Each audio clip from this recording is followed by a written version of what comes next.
가톨릭 평신도가 만드는 가톨릭 중심의 소셜 방송 가다TV.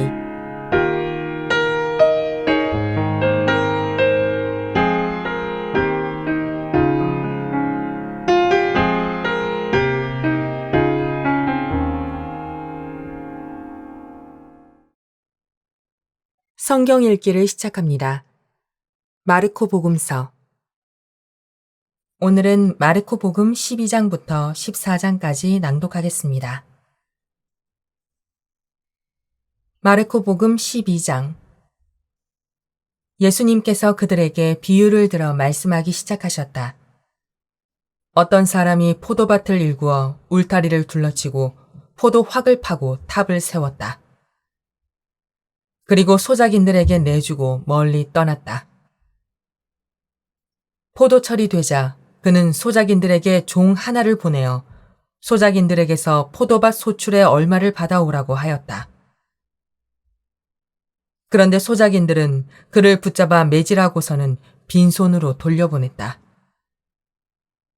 주인이 그들에게 다시 다른 종을 보냈지만 그들은 그 종의 머리를 쳐서 상처를 입히고 모욕하였다. 그리고 주인이 또 다른 종을 보냈더니 그 종을 죽여버렸다. 이제 주인에게는 오직 하나, 사랑하는 아들만 남았다. 그는 마지막으로 내 아들이야 존중해 주겠지 하며 그들에게 아들을 보냈다.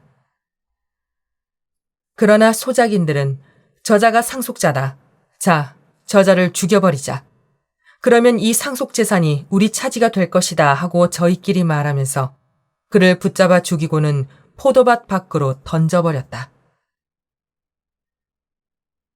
그러니 포도밭 주인은 어떻게 하겠느냐?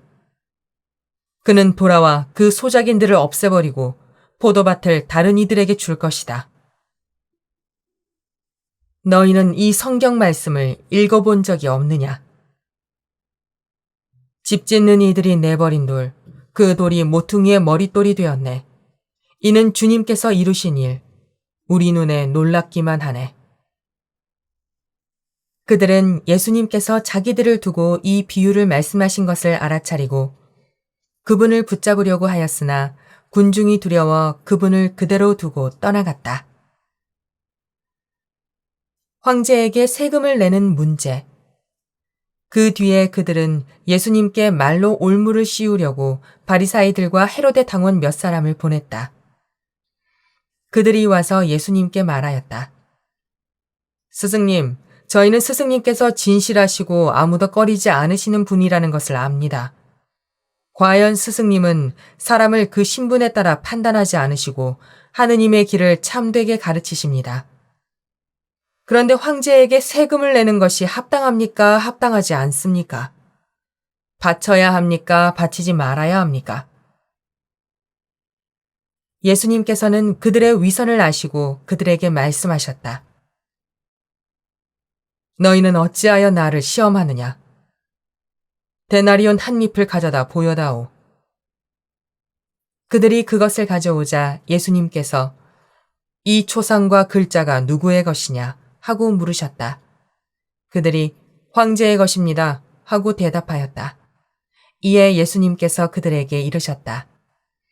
황제의 것은 황제에게 돌려주고 하느님의 것은 하느님께 돌려드려라. 그들은 예수님께 매우 감탄하였다. 부활 논쟁. 부활이 없다고 주장하는 사두가이들이 예수님께 와서 물었다. 스승님, 모세는 어떤 사람의 형제가 자식 없이 아내만 두고 죽으면 그 사람이 죽은 이의 아내를 맞아들여 형제의 후사를 일으켜 주어야 한다고 저희를 위하여 기록해 놓았습니다. 그런데 7 형제가 있었습니다. 마지가 아내를 맞아들였는데 후사를 남기지 못하고 죽었습니다. 그래서 둘째가 그 여자를 맞아들였지만 후사를 두지 못한 채 죽었고 셋째도 그러하였습니다. 이렇게 7이 모두 후사를 남기지 못하였습니다. 맨 마지막으로 그 부인도 죽었습니다. 그러면 그들이 다시 살아나는 부활 때에 그 여자는 그들 가운데 누구의 아내가 되겠습니까? 7이 다 그 여자를 아내로 맞아들였으니 말입니다. 예수님께서 그들에게 이르셨다. 너희가 성경도 모르고 하느님의 능력도 모르니까 그렇게 잘못 생각하는 것이 아니냐. 사람들이 죽은 이들 가운데에서 다시 살아날 때에는 장가드는 일도 시집가는 일도 없이 하늘에 있는 천사들과 같아진다. 그리고 죽은 이들이 되살아난다는 사실에 관해서는 모세의 책에 있는 떨기나무 대목에서 하느님께서 모세에게 어떻게 말씀하셨는지 읽어보지 않았느냐. 나는 아브라함의 하느님, 이사학의 하느님, 야곱의 하느님이다 하고 말씀하셨다. 그분께서는 죽은 이들의 하느님이 아니라 사한 이들의 하느님이시다. 너희는 크게 잘못 생각하는 것이다. 가장 큰 계명. 율법학자 한 사람이 이렇게 그들이 토론하는 것을 듣고 있다가 예수님께서 대답을 잘하시는 것을 보고 그분께 다가와 모든 계명 가운데에서 첫째가는 계명은 무엇입니까? 하고 물었다. 예수님께서 대답하셨다. 첫째는 이것이다. 이스라엘아 들어라. 주 우리 하느님은 한 분이신 주님이시다. 그러므로 너는 마음을 다하고 목숨을 다하고 정신을 다하고 힘을 다하여 주 너의 하느님을 사랑해야 한다. 둘째는 이것이다. 내 이웃을 너 자신처럼 사랑해야 한다. 이보다 더 큰 계명은 없다. 그러자 율법학자가 예수님께 말하였다. 훌륭하십니다, 스승님. 그분은 한 분뿐이시고 그 밖에 다른 이가 없다 하시니 과연 옳은 말씀이십니다.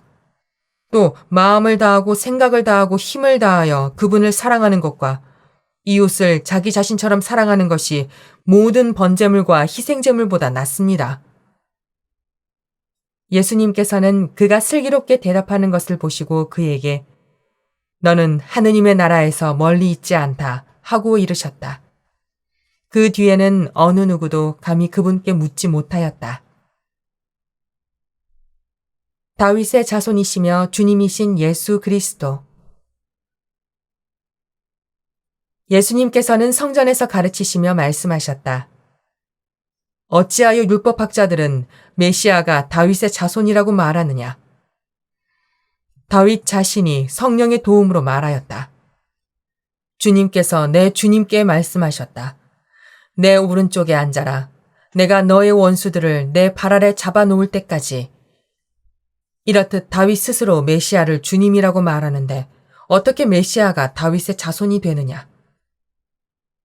많은 군중이 예수님의 말씀을 기쁘게 들었다. 율법학자들을 조심하여라. 예수님께서는 가르치시면서 이렇게 이르셨다. 율법학자들을 조심하여라. 그들은 긴 겉옷을 입고 다니며 장터에서 인사받기를 즐기고 회당에서는 높은 자리를, 잔치 때에는 윗자리를 즐긴다. 그들은 과부들의 가산을 등쳐먹으면서 남에게 보이려고 기도는 길게 한다. 이러한 자들은 더 엄중히 단죄를 받을 것이다. 가난한 과부의 헌금. 예수님께서 헌금함 맞은쪽에 앉으시어 사람들이 헌금함에 돈을 넣는 모습을 보고 계셨다. 많은 부자들이 큰 돈을 넣었다. 그런데 가난한 과부 한 사람이 와서 렙돈 2잎을 넣었다. 그것은 콰드란스 한 잎인 셈이다. 예수님께서 제자들을 가까이 불러 이르셨다. 내가 진실로 너희에게 말한다. 저 가난한 과부가 헌금함에 돈을 넣은 다른 모든 사람보다 더 많이 넣었다. 저들은 모두 풍족한 데에서 얼마씩 넣었지만 저 과부는 궁핍한 가운데에서 가진 것을 곧 생활비를 모두 다 넣었기 때문이다. 13장. 성전의 파괴를 예고하시다. 예수님께서 성전에서 나가실 때 제자들 가운데 한 사람이 말하였다. 스승님 보십시오. 얼마나 대단한 돌들이고 얼마나 장엄한 건물들입니까?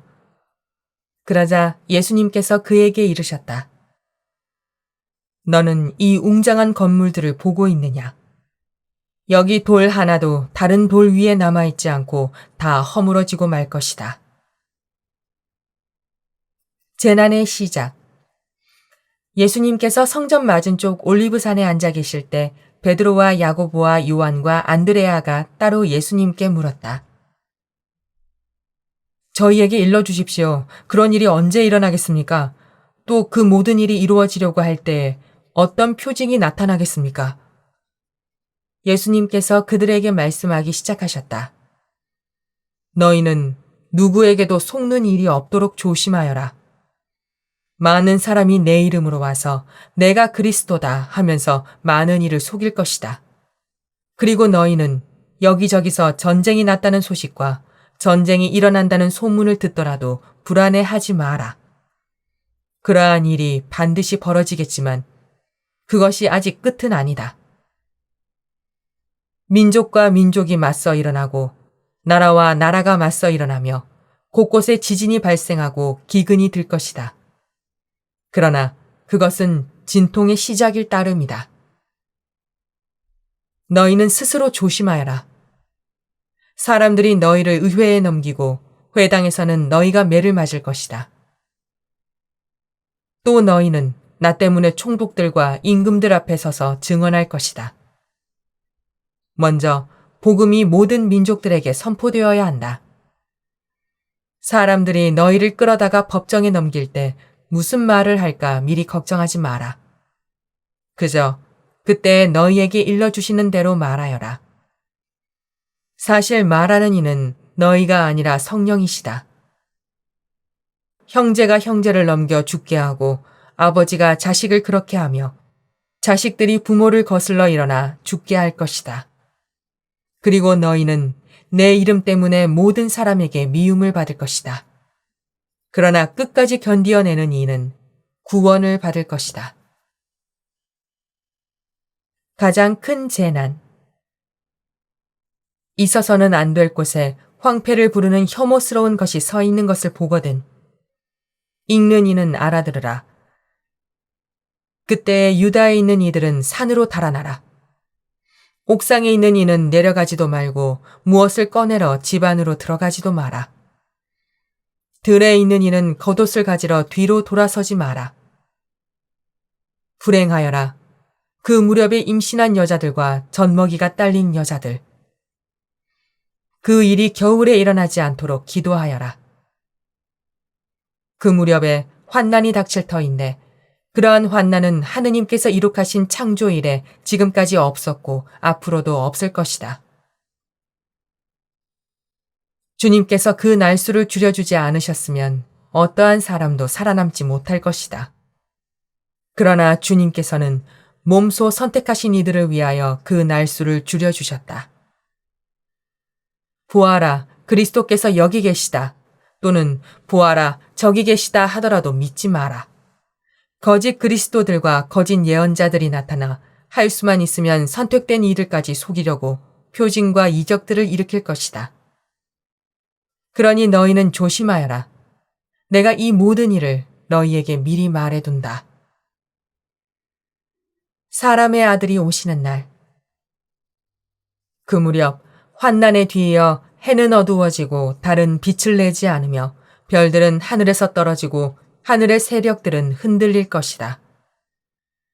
그때 사람의 아들이 큰 권능과 영광을 떨치며 구름을 타고 오는 것을 사람들이 볼 것이다. 그때 사람의 아들은 천사들을 보내어 자기가 선택한 이들을 땅 끝에서 하늘 끝까지 사방에서 모을 것이다. 무화과 나무의 교훈. 너희는 무화과 나무를 보고 그 비유를 깨달아라. 어느덧 가지가 부드러워지고 잎이 돋으면 여름이 가까이 온 줄 알게 된다. 이와 같이 너희도 이러한 일들이 일어나는 것을 보거든 사람의 아들이 문 가까이 온 줄 알아라. 내가 진실로 너희에게 말한다. 이 세대가 지나기 전에 이 모든 일이 일어날 것이다. 하늘과 땅은 사라질지라도 내 말은 결코 사라지지 않을 것이다. 깨어 있어라. 그러나 그날과 그 시간은 아무도 모른다. 하늘의 천사들도 아들도 모르고 아버지만 아신다. 너희는 조심하고 깨어 지켜라. 그때가 언제 올지 너희가 모르기 때문이다. 그것은 먼 길을 떠나는 사람의 경우와 같아. 그는 집을 떠나면서 종들에게 고난을 주어 각자에게 할 일을 맡기고 문지기에게는 깨어 있으라고 분부한다. 그러니 깨어 있어라. 집주인이 언제 돌아올지, 저녁일지, 한밤중일지, 닭이 울 때일지, 새벽일지 너희가 모르기 때문이다. 주인이 갑자기 돌아와 너희가 잠자는 것을 보는 일이 없게 하여라. 내가 너희에게 하는 이 말은 모든 사람에게 하는 말이다. 깨어 있어라. 14장 예수님을 죽일 음모를 꾸미다. 파스카와 무교절 이틀 전이었다. 수석 사제들과 율법학자들은 어떻게 하면 속임수를 써서 예수님을 붙잡아 죽일까 궁리하고 있었다. 그러면서 백성이 소동을 일으킬지 모르니 축제 기간에는 안 된다 하고 말하였다. 어떤 여자가 예수님의 머리에 향유를 붓다. 예수님께서 베타니아에 있는 나병 환자 시몬의 집에 계실 때의 일이다. 마침 식탁에 앉아 계시는데 어떤 여자가 값비싼 순 나르드 향유가 든 옥합을 가지고 와서 그 옥합을 깨뜨려 그분 머리에 향유를 부었다. 몇 사람이 불쾌해하며 저희끼리 말하였다. 왜 저렇게 향유를 허투루 쓰는가? 저 향유를 300데나리온 이상에 팔아 그 돈을 가난한 이들에게 나누어 줄 수도 있을 터인데. 그러면서 그 여자를 나무랐다. 예수님께서 이르셨다. 이 여자를 가만히 두어라. 왜 괴롭히느냐? 이 여자는 나에게 좋은 일을 하였다. 사실 가난한 이들은 늘 너희 곁에 있으니 너희가 원하기만 하면 언제든지 그들에게 잘해줄 수 있다. 그러나 나는 늘 너희 곁에 있지는 않을 것이다. 이 여자는 자기가 할 수 있는 일을 하였다. 내 장례를 위하여 미리 내 몸에 향유를 바른 것이다. 내가 진실로 너희에게 말한다. 온 세상 어디든지 복음이 선포되는 곳마다 이 여자가 한 일도 전해져서 이 여자를 기억하게 될 것이다. 유다가 예수님을 배신하다. 12 제자 가운데 하나인 유다 이스카리옷이 예수님을 수석 사제들에게 팔아넘기려고 그들을 찾아갔다. 그들은 그의 말을 듣고 기뻐하며 그에게 돈을 주기로 약속하였다. 그래서 유다는 예수님을 넘길 적당한 기회를 노렸다. 최후의 만찬을 준비하다. 무교절 첫날, 곧 파스카 양을 잡는 날에 제자들이 예수님께 스승님께서 잡수실 파스카 음식을 어디에 가서 차리면 좋겠습니까? 하고 물었다. 그러자 예수님께서 제자 2사람을 보내며 이르셨다. 도성 안으로 가거라. 그러면 물동이를 메고 가는 남자를 만날 터이니 그를 따라가거라. 그리고 그가 들어가는 집의 주인에게 스승님께서 내가 제자들과 함께 파스카 음식을 먹을 내 방이 어디 있느냐 하고 물으십니다 하여라. 그러면 그 사람이 이미 자리를 깔아 준비된 큰 2층 방을 보여줄 것이다. 거기에다 차려라. 제자들이 떠나 도성 안으로 가서 보니 예수님께서 일러주신 그대로였다. 그리하여 그들은 파스카 음식을 차렸다. 제자가 배신할 것을 예고하시다. 저녁 때가 되자 예수님께서 제자들과 함께 그곳으로 가셨다. 그들이 식탁에 앉아 음식을 먹고 있을 때에 예수님께서 말씀하셨다. 내가 진실로 너희에게 말한다. 너희 가운데 한 사람, 나와 함께 음식을 먹고 있는 자가 나를 팔아넘길 것이다. 그러자 그들은 근심하며 차례로 저는 아니겠지요 하고 묻기 시작하였다. 예수님께서 그들에게 이르셨다. 그는 12 가운데 하나로서 나와 함께 같은 대접에 빵을 적시는 사람이다. 사람의 아들은 자기에 관하여 성경에 기록된 대로 떠나간다. 그러나 불행하여라. 사람의 아들을 팔아넘기는 그 사람. 그 사람은 차라리 태어나지 않았더라면 자신에게 더 좋았을 것이다. 성찬례를 제정하시다. 그들이 음식을 먹고 있을 때에 예수님께서 빵을 들고 찬미를 드리신 다음 그것을 떼어 제자들에게 주시며 말씀하셨다. 받아라. 이는 내 몸이다. 또 잔을 들어 감사를 드리신 다음 제자들에게 주시니 모두 그것을 마셨다. 그때 예수님께서 그들에게 이르셨다. 이는 많은 사람을 위하여 흘리는 내 계약의 피다. 내가 진실로 너희에게 말한다. 내가 하느님 나라에서 새 포도주를 마실 그날까지 포도나무 열매로 빚은 것을 결코 다시는 마시지 않겠다. 그들은 찬미가를 부르고 나서 올리브산으로 갔다. 베드로가 당신을 모른다고 할 것을 예고하시다. 예수님께서 제자들에게 말씀하셨다. 너희는 모두 떨어져 나갈 것이다. 성경에 내가 목자를 치리니 양들이 흩어지리라고 기록되어 있다. 그러나 나는 되살아나서 너희보다 먼저 갈릴레아로 갈 것이다. 그러자 베드로가 예수님께 말하였다. 모두 떨어져 나갈지라도 저는 그러지 않을 것입니다. 예수님께서 그에게 말씀하셨다. 내가 진실로 너에게 말한다. 오늘 이 밤 닭이 2번 울기 전에 너는 3번이나 나를 모른다고 할 것이다. 그러자 베드로가 더욱 힘주어 장담하였다. 스승님과 함께 죽는 한이 있더라도 저는 결코 스승님을 모른다고 하지 않겠습니다. 다른 이들도 모두 그렇게 말하였다. 겟세마니에서 기도하시다. 그들은 겟세마니라는 곳으로 갔다. 예수님께서는 제자들에게 내가 기도하는 동안 너희는 여기에 앉아 있어라 하고 말씀하신 다음 베드로와 야고보와 요한을 데리고 가셨다. 그분께서는 공포와 번민에 휩싸이기 시작하셨다. 그래서 그들에게 내 마음이 너무 괴로워 죽을 지경이다. 너희는 여기에 남아서 깨어 있어라 하고 말씀하셨다. 그런 다음 앞으로 조금 나아가 땅에 엎드리시어 하실 수만 있으면 그 시간이 당신을 비켜가게 해주십사고 기도하시며 이렇게 말씀하셨다.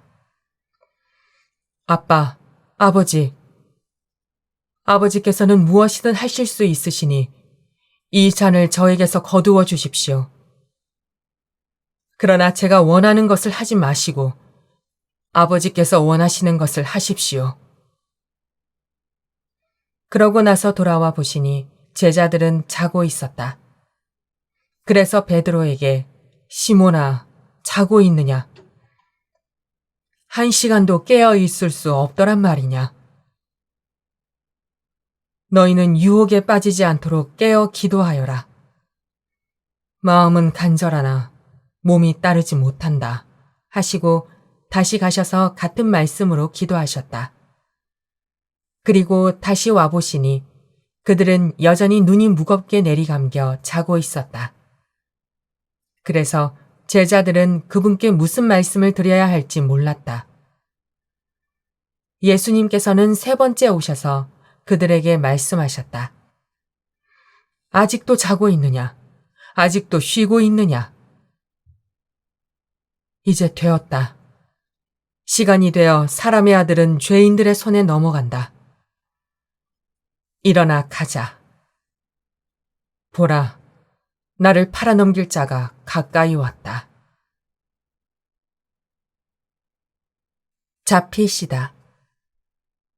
그러자 곧 예수님께서 아직 말씀하고 계실 때에 12 제자 가운데 하나인 유다가 다가왔다. 그와 함께 수석 사제들과 율법학자들과 원로들이 보낸 무리도 칼과 몽둥이를 들고 왔다. 그분을 팔아넘길 자는 내가 입맞추는 이가 바로 그 사람이니 그를 붙잡아 잘 끌고 가시오 하고 그들에게 미리 신호를 일러두었다. 그가 와서는 곧바로 예수님께 다가가 스승님 하고 나서 입을 맞추었다. 그러자 그들이 예수님께 손을 대어 그분을 붙잡았다. 그때 곁에 서 있던 이들 가운데 한 사람이 칼을 빼어 대사제의 종을 내리쳐 그의 귀를 잘라버렸다. 예수님께서 나서시어 그들에게 말씀하셨다. 너희는 강도라도 잡을 듯이 칼과 몽둥이를 들고 나를 잡으러 나왔단 말이냐. 내가 날마다 너희와 함께 성전에 있으면서 가르쳤지만 너희는 나를 붙잡지 않았다. 성경 말씀이 이루어지려고 일이 된 것이다. 제자들은 모두 예수님을 버리고 달아났다. 알몸으로 달아난 젊은이. 어떤 젊은이가 알몸에 아마포만 두른 채 그분을 따라갔다. 사람들이 그를 붙잡자 그는 아마포를 버리고 알몸으로 달아났다. 최고의회에서 신문을 받으시다. 그들은 예수님을 대사제에게 끌고 갔다. 그러자 수석 사제들과 원로들과 율법학자들이 모두 모여왔다. 베드로는 멀찍이 떨어져서 예수님을 뒤따라 대사제의 저택 안뜰까지 들어가 시종들과 함께 앉아 불을 쬐고 있었다. 수석 사제들과 온 최고의회는 예수님을 사형에 처하려고 그분에 대한 증언을 찾았으나 찾아내지 못하였다. 사실 많은 사람이 그분께 불리한 거짓 증언을 하였지만 그 증언들이 서로 들어맞지 않았던 것이다. 더러는 나서서 이렇게 거짓 증언을 하기도 하였다. 우리는 저자가 나는 사람 손으로 지은 이 성전을 허물고 손으로 짓지 않는 다른 성전을 사흘 안에 세우겠다고 말하는 것을 들은 적이 있습니다. 그러나 그들의 증언도 서로 들어맞지 않았다. 그러자 대사제가 한가운데로 나서서 예수님께 당신은 아무 대답도 하지 않소? 이 자들이 당신에게 불리한 증언을 하는데 어찌 된 일이오? 하고 물었다. 그러나 예수님께서는 입을 다무신 채 아무 대답도 하지 않으셨다. 대사제는 다시 당신이 찬양받으실 분의 아들 메시아요? 하고 물었다. 예수님께서 대답하셨다. 그렇다. 너희는 사람의 아들이 전능하신 분의 오른쪽에 앉아 있는 것과 하늘에 구름을 타고 오는 것을 볼 것이다. 그러자 대사제가 자기 옷을 찢고 이렇게 말하였다. 이제 우리에게 무슨 증인이 더 필요합니까? 여러분도 하느님을 모독하는 말을 듣지 않았습니까? 여러분의 생각은 어떻습니까? 그들은 모두 예수님께서 사형을 받아야 마땅하다고 단죄하였다. 예수님을 조롱하다. 어떤 자들은 예수님께 침을 뱉고 그분의 얼굴을 가린 다음 주먹으로 치면서 알아맞혀 보아라 하며 놀려대기 시작하였다. 시종들도 예수님의 뺨을 때렸다.